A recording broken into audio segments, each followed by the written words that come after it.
Our story begins with a young man named Joseph, one of 12 brothers. Now, Joseph wasn't just any son, he was his father Jacob's absolute favorite. To show his affection, Jacob gave Joseph a stunning, colorful coat. This coat was beautiful, but it became a symbol of jealousy for his older brothers. It was a constant, vibrant reminder that they weren't the favorite. To make matters worse, Joseph started having some pretty wild dreams.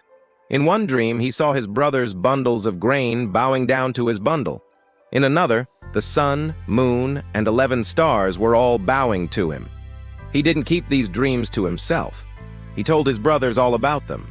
As you can imagine, this didn't go over well. They were already jealous, and now they thought he was arrogant, dreaming of ruling over them. Their resentment grew into a dangerous hatred. One day, Jacob sent Joseph to check on his brothers, who were tending the flocks far from home. When they saw him coming from a distance, they saw their chance. "Here comes the dreamer," they sneered. Their jealousy boiled over, and they plotted to get rid of him for good. They ripped off his beautiful coat, and at first, they wanted to leave him in a deep pit. But then, they saw a caravan of traders heading to Egypt. One of the brothers, Judah, suggested they sell him as a slave instead. And just like that, for 20 pieces of silver, Joseph was sold by his own flesh and blood. To cover their tracks, they dipped his colorful coat in goat's blood and took it back to their father, Jacob. They let him believe that a wild animal had attacked Joseph. Jacob was devastated, his heart completely broken.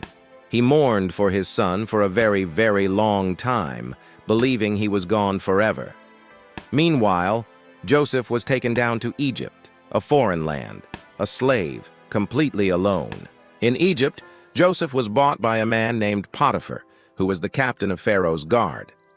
Even in this terrible situation, Joseph didn't despair. He worked hard and was trustworthy. He served Potiphar so faithfully that Potiphar noticed his skill and integrity. Soon he put Joseph in charge of his entire household.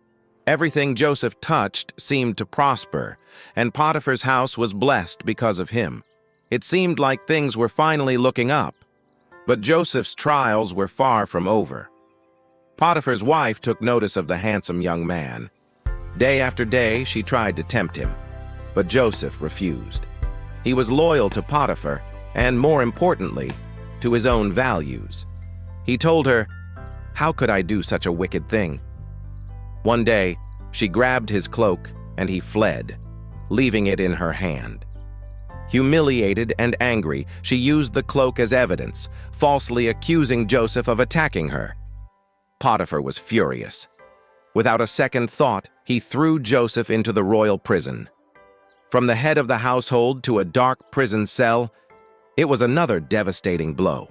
But even in prison, Joseph's character shone through.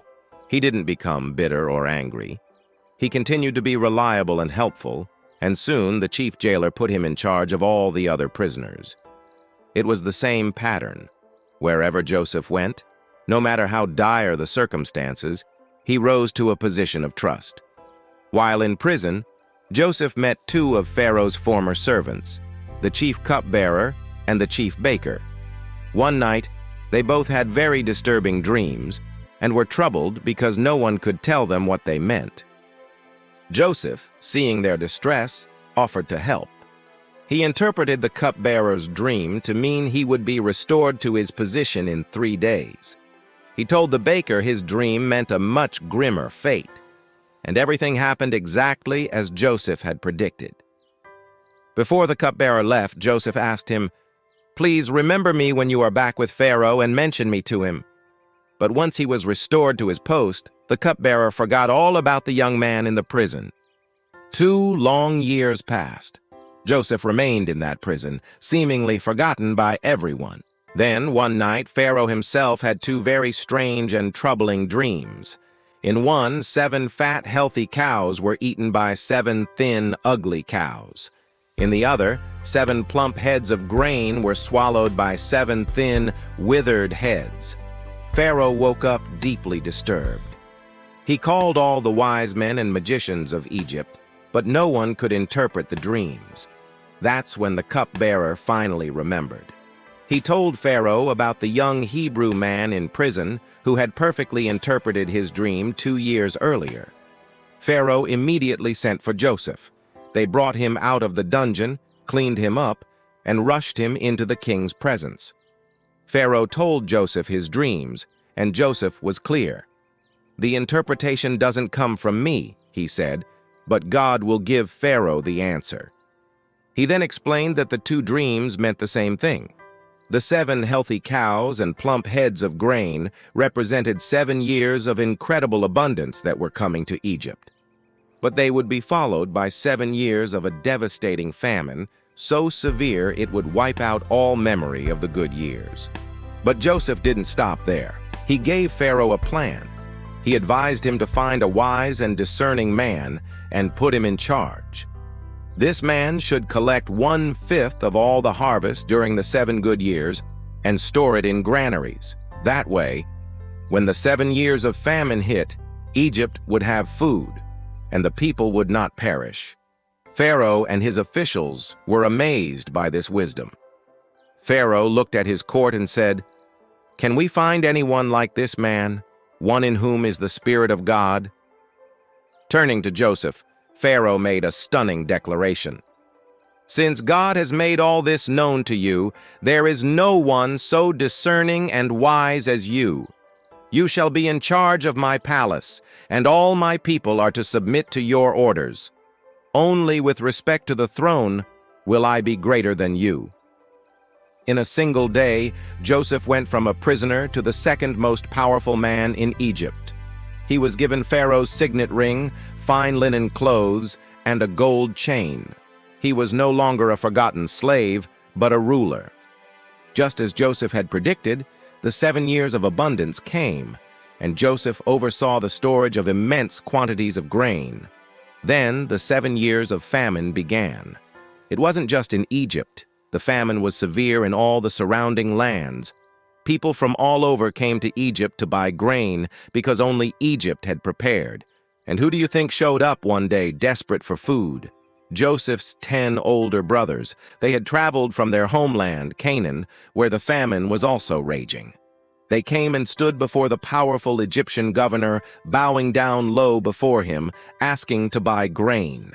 They had no idea they were bowing to the very brother they had sold into slavery all those years ago. Joseph recognized them immediately, but they didn't recognize him. He was older, dressed as an Egyptian, and speaking a different language. He decided to test them, to see if they were the same cruel, jealous men they used to be. He accused them of being spies, put them through a series of trials, and insisted they bring their youngest brother Benjamin to prove their story. This forced them to confront their past guilt over what they had done to Joseph. Finally, after seeing their genuine remorse and their love for their youngest brother and their father, Joseph could no longer contain himself. He sent all the Egyptians out of the room and, through tears, revealed his identity. "I am Joseph," he cried. "Is my father still alive?" His brothers were terrified. They were standing before the man whose life they had destroyed. They expected revenge. But what Joseph said next is the heart of this entire story. He told them not to be afraid or angry with themselves. He said, "It was not you who sent me here, but God. He sent me ahead of you to preserve you for a great deliverance and to save your lives. You intended to harm me, but God intended it for good, to accomplish what is now being done, the saving of many lives." Joseph completely forgave his brothers. He brought his entire family, including his elderly father Jacob, to live in Egypt. They were given the best land, and he provided for them throughout the rest of the famine. The family that was torn apart by jealousy was reunited through forgiveness. Jacob was finally reunited with the son he thought was dead for over 20 years. Joseph's journey is a powerful testament to resilience, integrity, and faith. From a beloved son to a slave, from a trusted servant to a prisoner, and finally to the ruler of Egypt. Through every unimaginable trial, he held on to his character, and in the end, he saw that all the terrible things that happened to him were part of a much larger plan for good. It's a timeless reminder that even when others have bad intentions, and even when life feels like it's spiraling out of control, there can be a purpose and a hope that turns the greatest evil into the greatest good.